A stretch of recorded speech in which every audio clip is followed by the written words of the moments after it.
हरे कृष्ण। ओम आदित्याय नमः। आप सभी श्रोताओं को मेरा सादर प्रणाम। प्रिय श्रोताओं, इससे पहले कि अब तक के सारे अध्याय सुनने के लिए आप सबका बहुत बहुत धन्यवाद। आशा करती हूँ आने वाले आषाढ़ मास में भी आप हमारे चैनल पर इसी तरह कथाएं सुनेंगे। अगर आपका कोई सुझाव हो तो आप हमें कमेंट बॉक्स में जरूर बताइएगा। प्रिय श्रोताओं, आज हम उस अद्भुत यात्रा के अंतिम सोपान पर हैं जहाँ श्रद्धा की हर श्वास एक फूल बनी और कथा के हर अध्याय ने उस पुष्पमाला में अपना स्थान लिया।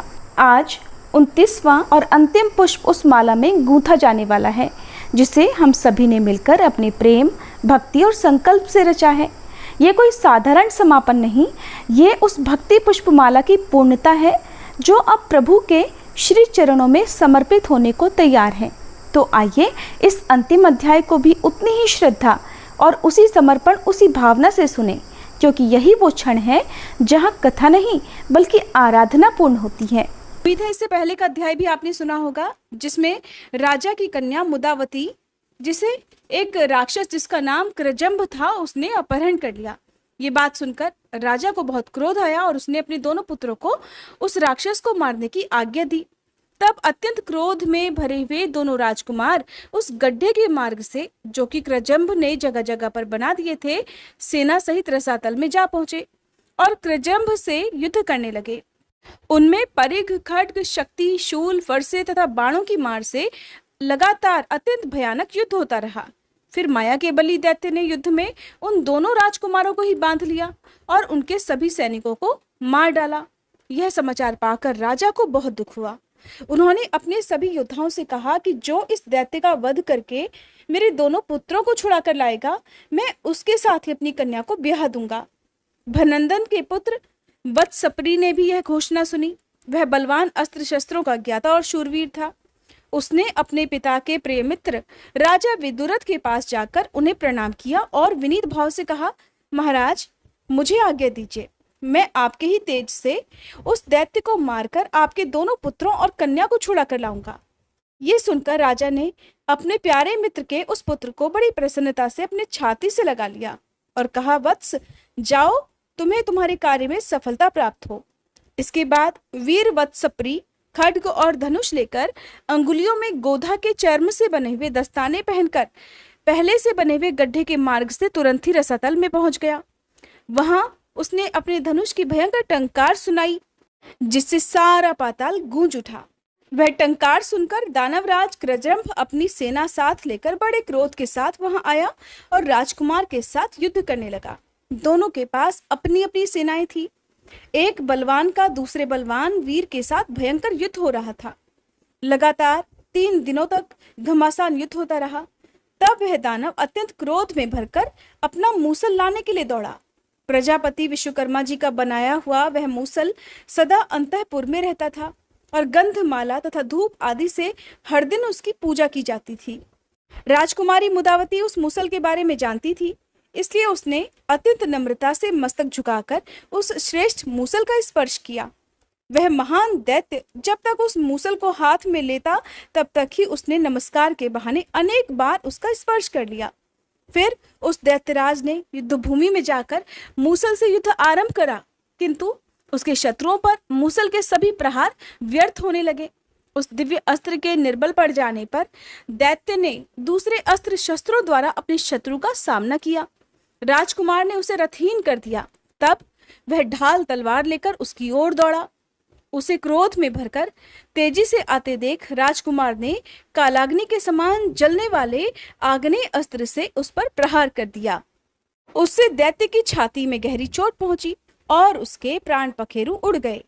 उसके मारे जाने पर रसातल निवासी बड़े बड़े नागों ने फिर महान उत्सव मनाया। राजकुमार पर पुष्पों की वर्षा होने लगी। गंधर्वराज गाने गाने लगे और देवताओं के बाजे बज उठे। राजकुमार वत्सपरी ने उस दैत्य को मारकर राजा विदुरथ के दोनों पुत्रों तथा कृशांगी कन्या मुदावती को भी बंधन से मुक्त करा लिया। कृजंभ के मारे जाने पर नागों के अधिपति शेष संज्ञक भगवान अनंत ने उस मूसल को ले लिया। मुदावती ने सुनंद नामक मूसल के गुण को जानकर उसका बार बार स्पर्श किया था, इसलिए नागराज अनंत ने उसका नाम सुनंदा रख दिया। इसके बाद राजकुमार ने भाइयों सहित उस कन्या को शीघ्र ही उनके पिता के पास पहुंचाया और प्रणाम करके कहा, तात, आपकी आज्ञा के अनुसार मैं आपके दोनों पुत्रों और इस मुदावती को भी छुड़ा कर ले आया हूं। अब मुझसे और जो भी कार्य आपको लेना हो उसके लिए मुझे आज्ञा दीजिए।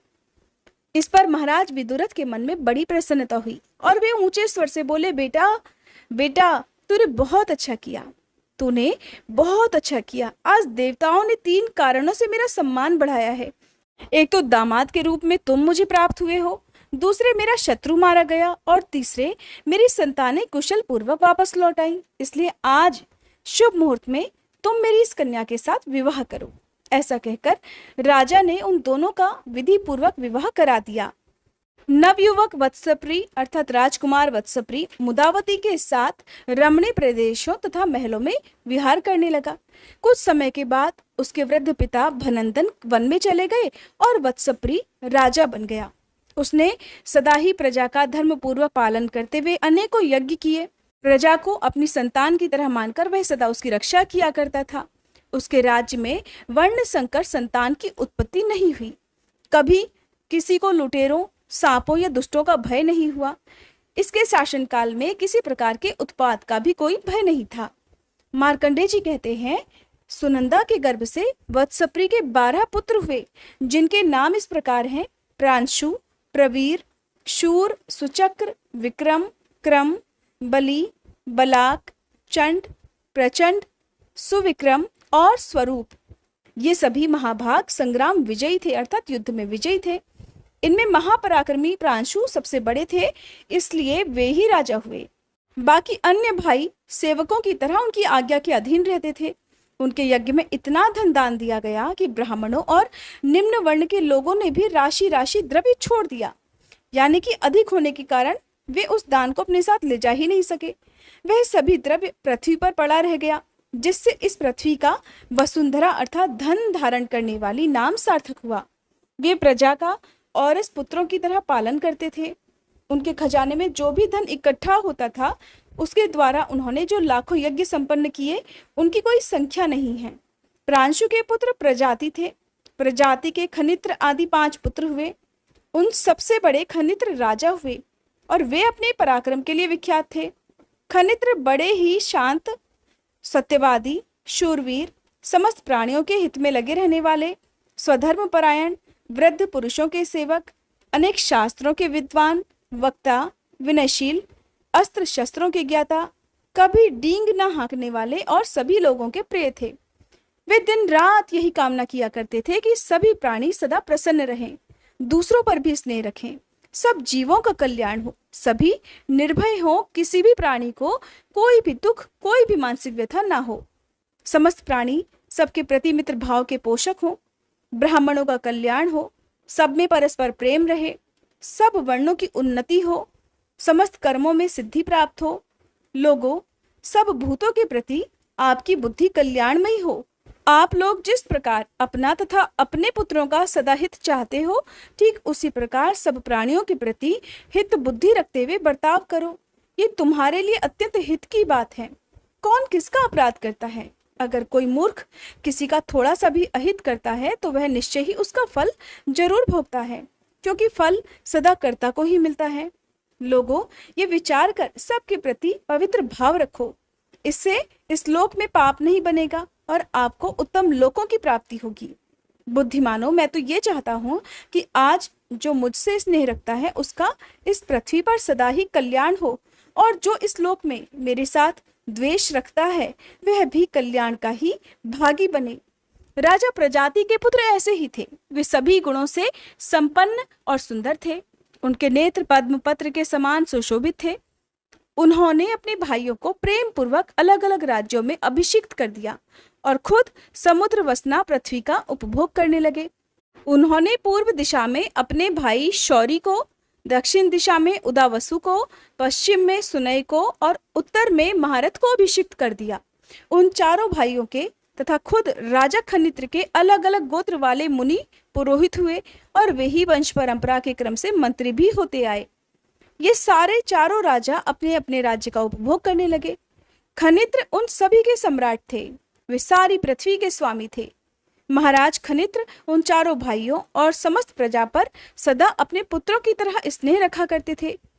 एक दिन राजा शौरी से उनके मंत्री विश्ववेदी ने एकांत में कहा कि राजन, मुझे आपसे कुछ कहना है। जिसके अधिकार में ये सारी पृथ्वी रहती है, उसी के वश में अन्य सभी राजा भी रहते हैं। वो तो राजा होता ही है, उसके पुत्र पौत्र तथा वंश के लोग भी क्रमशः राजा ही होते हैं। इसलिए आप हम लोगों को साधन बनाकर अपने बाप दादों के राज्य पर अधिकार कर लीजिए। हम इस लोक में ही आपको लाभ पहुंचा सकते हैं, परलोक में नहीं। राजा ने कहा, हमारे ज्येष्ठ भाई राजा हैं और हम लोगों को पुत्र की तरह प्रेम से अपनाए रखते हैं, फिर हम उनके राज्य पर भला किस प्रकार अधिकार जमाएं? विश्ववेदी बोले कि राजन, आप राज्य पर अधिकार कर लेने के बाद राजोचित धन संपत्ति के द्वारा अपने बड़े भाई की पूजा करते रहिएगा। भला राज्य प्राप्ति की इच्छा रखने वाले मनुष्यों में ये छोटे बड़े का भेद कैसा?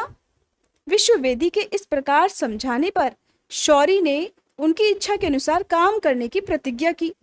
तब मंत्री ने उनके अन्य भाइयों को भी वश में कर लिया। फिर साम दान आदि के द्वारा उन सब के पुरोहितों को भी फोड़ लिया, अर्थात उन्हें भी अपने में मिला लिया। फिर वे चारों पुरोहित महाराज खनित्र के विरुद्ध भयंकर षड्यंत्र रचाने लगे। उनके आभिचारिक कर्म से 4 कृत्याएं उत्पन्न हुई। वे सभी विकराल, बड़े बड़े मुख वाली और देखने में अत्यंत भयंकर थी। उनके हाथों में भयानक और विशाल त्रिशूल था। वे सभी राजा खनित्र के पास आईं। राजा साधु पुरुष थे, इसलिए उनके पुण्य समूह से वे परास्त हो गईं और लौटकर उन दुष्टात्मा पुरोहितों पर ही टूट पड़ी। कृत्याओं ने उन चारों पुरोहितों और शौरी के दुष्ट मंत्री विश्ववेदी को भी जलाकर भस्म कर डाला।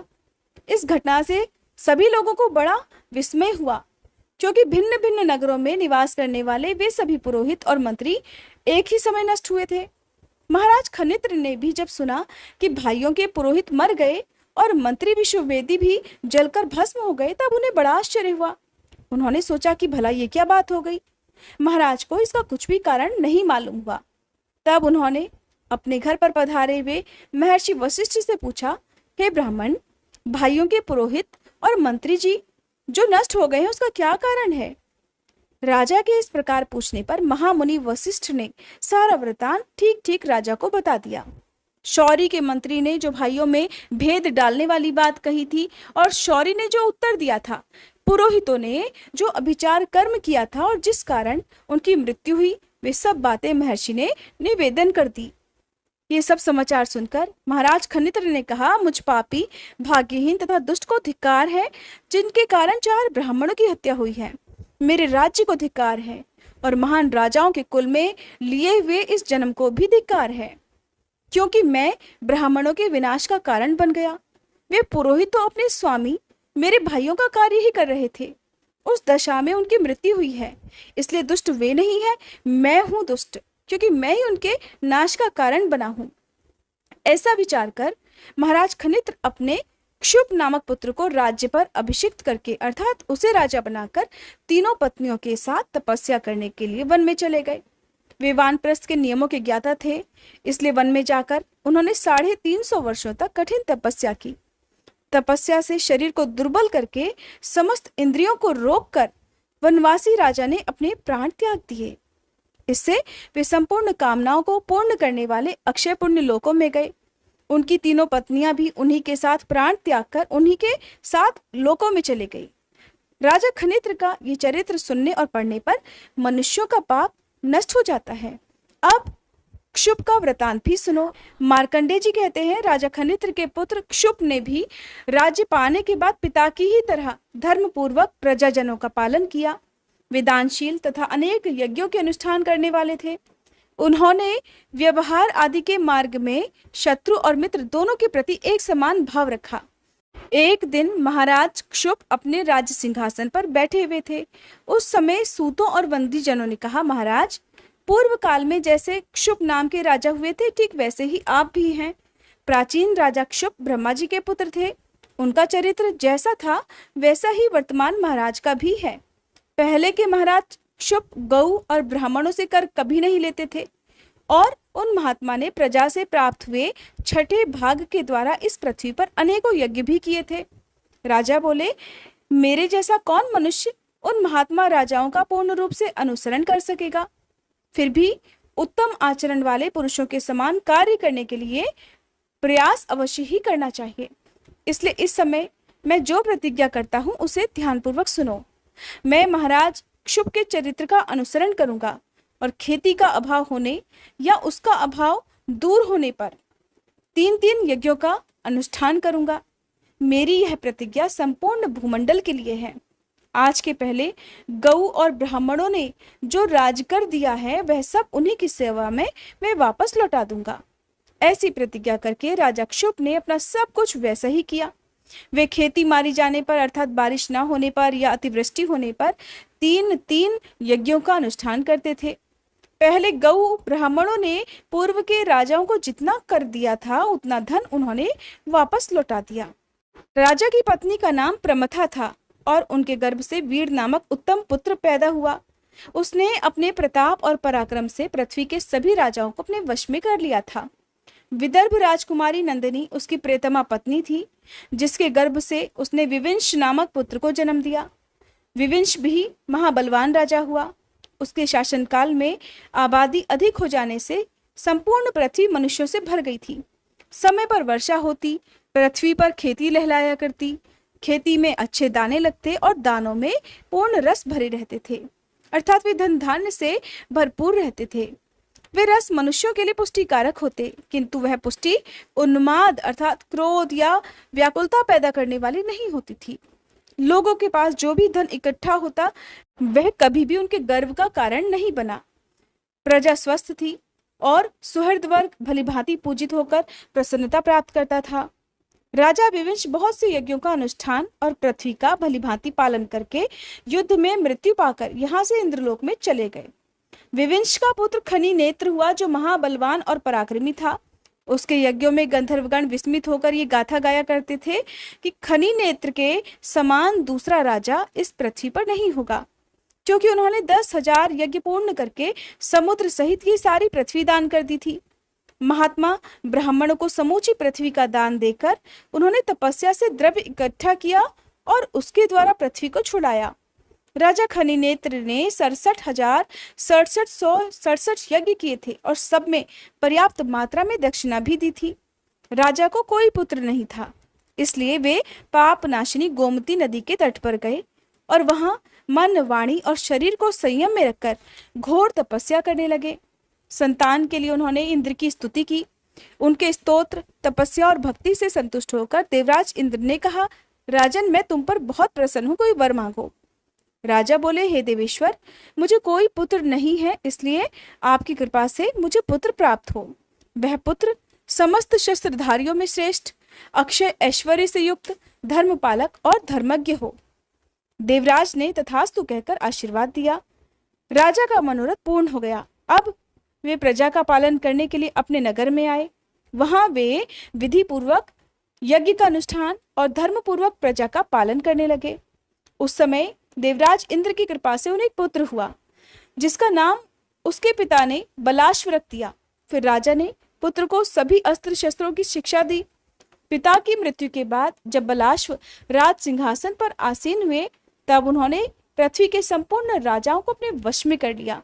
किंतु बहुत से महापराक्रमी राजा जो सब प्रकार के साधन और धन से संपन्न थे, एक साथ मिल गए और उन्होंने राजा बलाश्व को उनकी राजधानी में ही घेर लिया। नगर पर घेरा पड़ जाने से राजा बलाश्व को बड़ा क्रोध आया, किंतु उनका खजाना बहुत थोड़ा सा रह गया था, इसलिए सैनिक बल की कमी हो जाने से वे अत्यंत व्याकुल हो गए। जब उन्हें और कोई शरण नहीं दिखाई दी, तब वे दुखी होकर दोनों हाथ मुंह के आगे करके जोर जोर से सांस लेने लगे।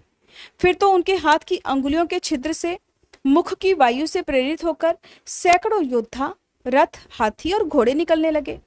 क्षण भर में ही राजा का सारा नगर बहुत बड़ी सेना से भर गया। तब उस विशाल सेना के साथ नगर से बाहर निकलकर उन्होंने उन शत्रु राजाओं को परास्त कर दिया और सबको अपने अधीन करके उन पर कर लगा दिया। कर का दमन करने वाले अर्थात हाथों को फूंकने से उन्होंने शत्रुओं का दाह करने वाली सेना उत्पन्न की थी, इसलिए वे राजा बलाश्व करंधम कहलाने लगे। करंधम धर्मात्मा, सब प्राणियों के मित्र और तीनों लोकों में विख्यात थे। जब राजा संकट में पड़े हुए थे, तब साक्षात उनके धर्म ने उनके पास पहुंचकर शत्रुनाशक सेना प्रदान की। और फिर स्वयं ही उसे अदृश्य भी कर दिया। राजा वीरचंद्र की सुंदरी कन्या वीरा ने, जो उत्तम व्रतों का पालन करने वाली थी, स्वयंवर में महाराज करंधम का वरण किया, अर्थात उनके साथ विवाह रचाया। उसके गर्भ से महाराज ने अवीक्षित नामक पुत्र उत्पन्न किया। अब उनके नाम का प्रसंग भी सुनो। पुत्र उत्पन्न होने पर राजा करंधम ने उसके ग्रह आदि के विषय में ज्योतिषियों से पूछा। तब ज्योतिषियों ने कहा, महाराज, आपका पुत्र उत्तम मुहूर्त, श्रेष्ठ नक्षत्र और शुभ लगन में उत्पन्न हुआ है, इसलिए ये महान पराक्रमी, परम सौभाग्यवान और अधिक बलशाली होगा। बृहस्पति और शुक्र 7वें स्थान में तथा चंद्रमा 4थे स्थान में रहकर इस बालक को देखते हैं।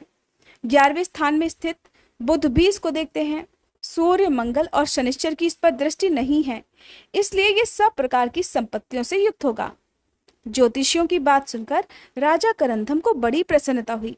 राजा कहने लगे, मेरे पुत्र को बृहस्पति और बुध देखते हैं और सूर्य, शनिश्चर और मंगल से यह दूर है, अर्थात उनकी दृष्टि से यह दूर है, इसलिए इसका नाम अवीक्षित होगा। करंधम के पुत्र अवीक्षित वेद वेदांगों के पारंगत विद्वान हुए। उन्होंने मुनिवर कर्ण के पुत्र से संपूर्ण अस्त्र विद्या की शिक्षा ग्रहण की।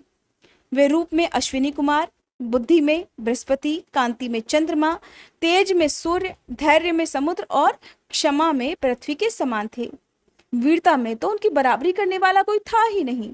एक समय की बात है, वे वैदिश के राजा विशाल की कन्या वैशालिनी को प्राप्त करने के लिए उसके स्वयंवर में गए।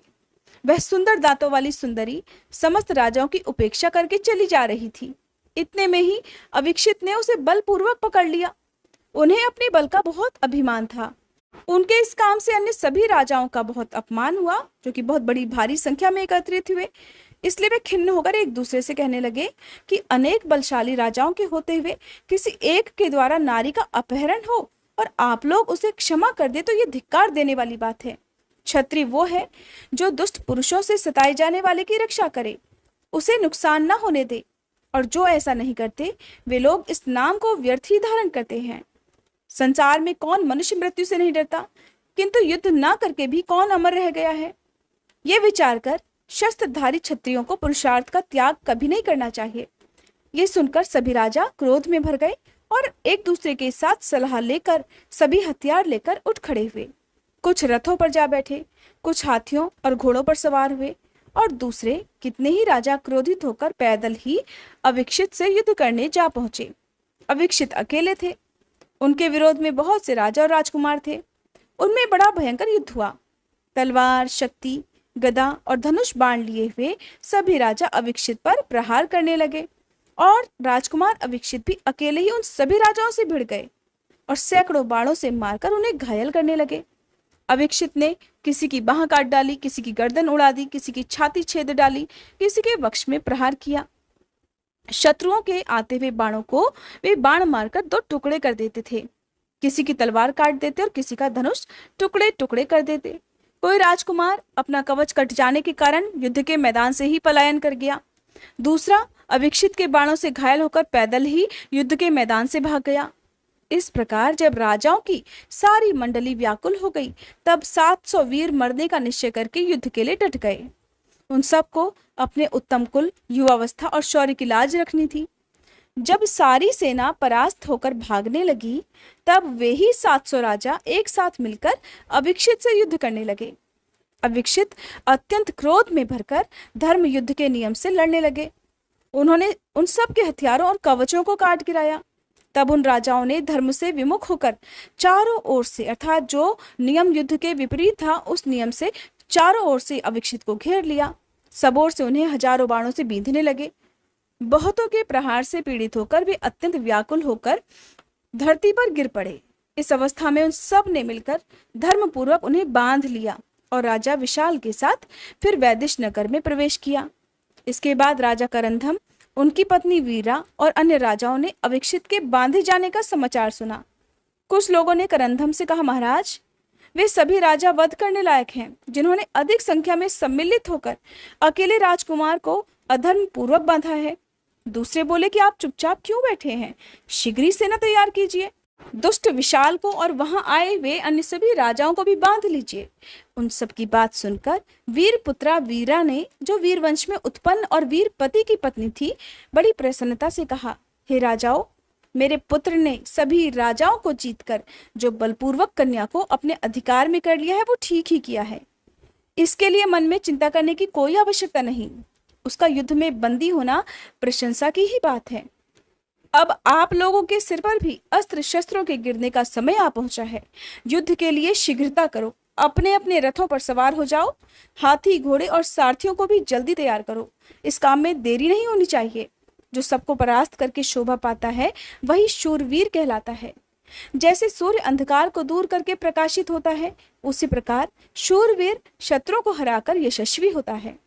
इस प्रकार पत्नी के उत्साहित करने पर राजा करंधम ने पुत्र के शत्रुओं का वध करने के लिए सेना को तैयार होने की आज्ञा दे दी।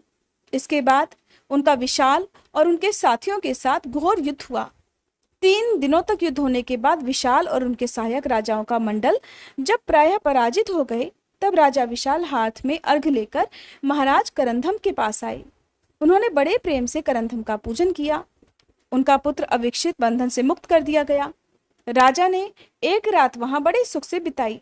दूसरे दिन राजा विशाल अपनी कन्या को साथ लेकर महाराज करंधम के सामने उपस्थित हुए। उस समय अविक्षित ने अपने पिता के सामने ही कहा, पिताजी, मैं इसको या किसी दूसरी युवती को भी अब नहीं ग्रहण करूंगा, क्योंकि इसके देखते देखते शत्रुओं द्वारा युद्ध में परास्त हो गया। अब आप किसी और के साथ इसका विवाह करा दें, या फिर ये उस पुरुष का वरण करे जिसका यश और पराक्रम अखंडित हो और जिसे शत्रुओं के हाथ से अपमानित ना होना पड़ा हो। पुरुष सबल होने के कारण स्वतंत्र होता है और स्त्रियां अबला होने के कारण सदा परतंत्र रहती हैं। किंतु जहां पुरुष भी दूसरे के परतंत्र हो गया हो, वहां उसमें मनुष्यता ही क्या रह गई। जब इसके सामने ही राजाओं ने मुझे धरती पर गिरा दिया, तब अब मैं इसे अपना मुंह कैसे दिखाऊंगा।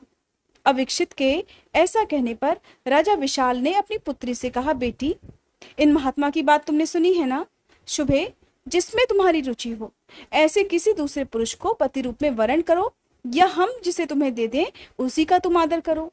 कन्या ने सुना तो बोली, पिताजी, हालांकि युद्ध में इनके यश और पराक्रम की हानि हुई है, फिर भी ये उसमें धर्मानुकूल बर्ताव करते रहे हैं। ये अकेले थे, तब भी बहुतों ने मिलकर इन्हें परास्त किया है, इसलिए वास्तव में इनकी पराजय हुई ये कहना बिल्कुल भी ठीक नहीं है।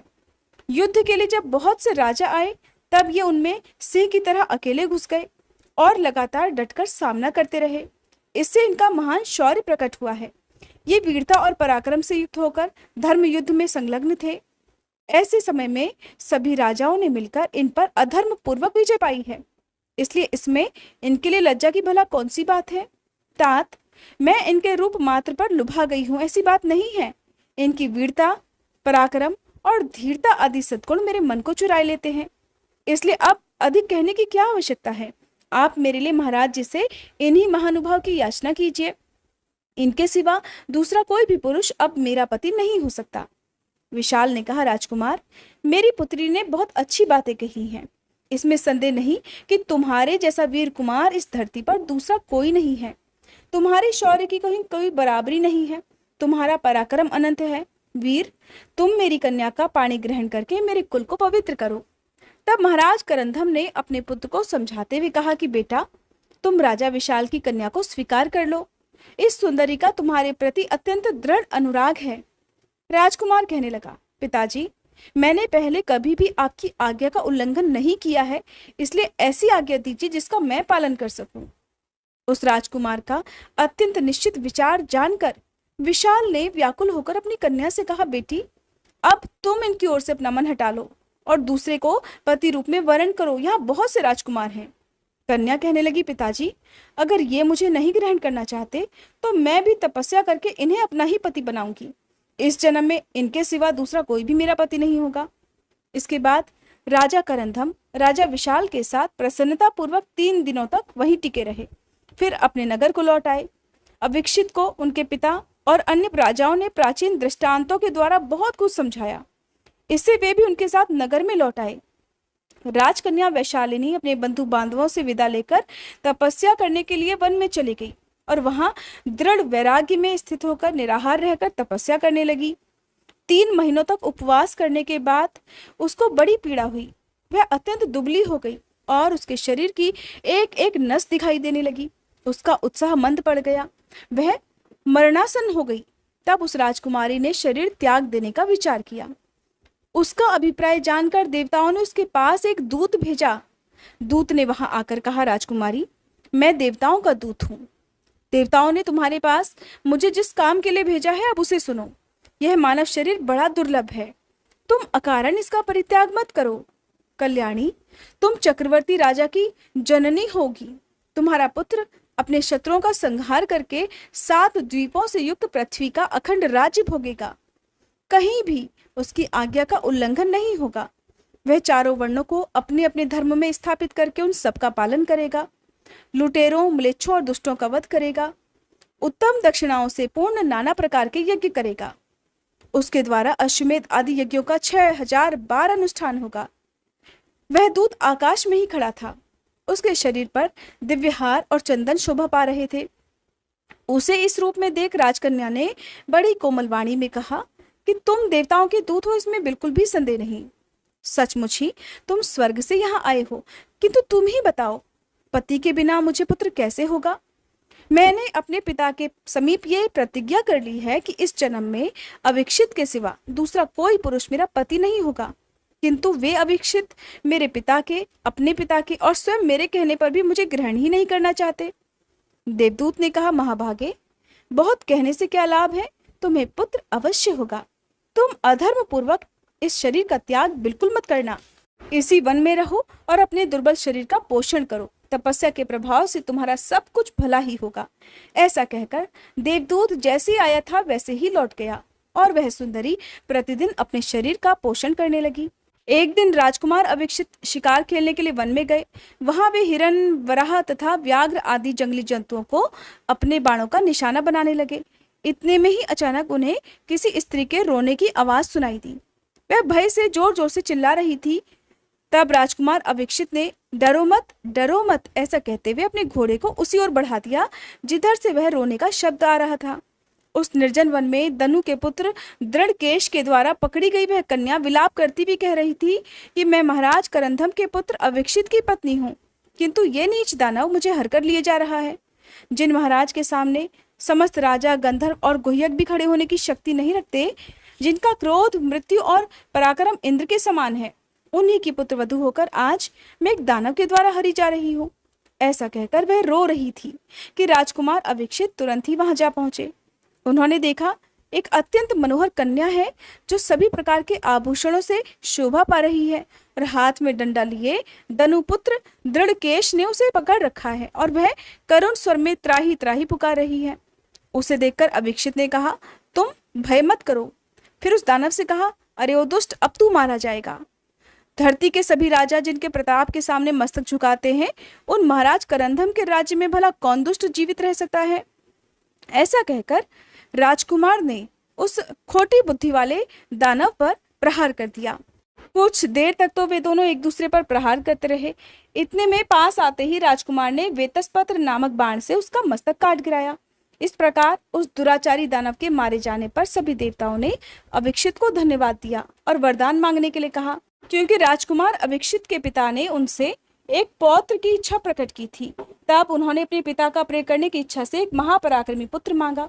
देवतागण बोले, राजकुमार, जिसका तुमने अभी उद्धार किया है, इसी कन्या के गर्भ से तुम्हें महाबली चक्रवर्ती पुत्र की प्राप्ति होगी। सुनकर राजकुमार ने कहा, देवगण, राजाओं से परास्त होने पर मैंने विवाह का विचार छोड़ दिया था, किंतु पिता द्वारा सत्य के बंधन में बांधे जाने पर मैं अब पुत्र की इच्छा रखता हूँ। पहले राजा विशाल की कन्या को मैंने त्याग दिया था, किंतु उसने मेरे ही लिए किसी दूसरे पुरुष को पति बनाने का विचार छोड़ रखा है। इसलिए उस त्यागमयी देवी को छोड़कर क्रूर हृदय होकर मैं दूसरी स्त्री को कैसे अपनी पत्नी बना सकूंगा? देवतागण बोले, यही राजा विशाल की कन्या और तुम्हारी पत्नी है जिसकी तुम सदा प्रशंसा करते हो।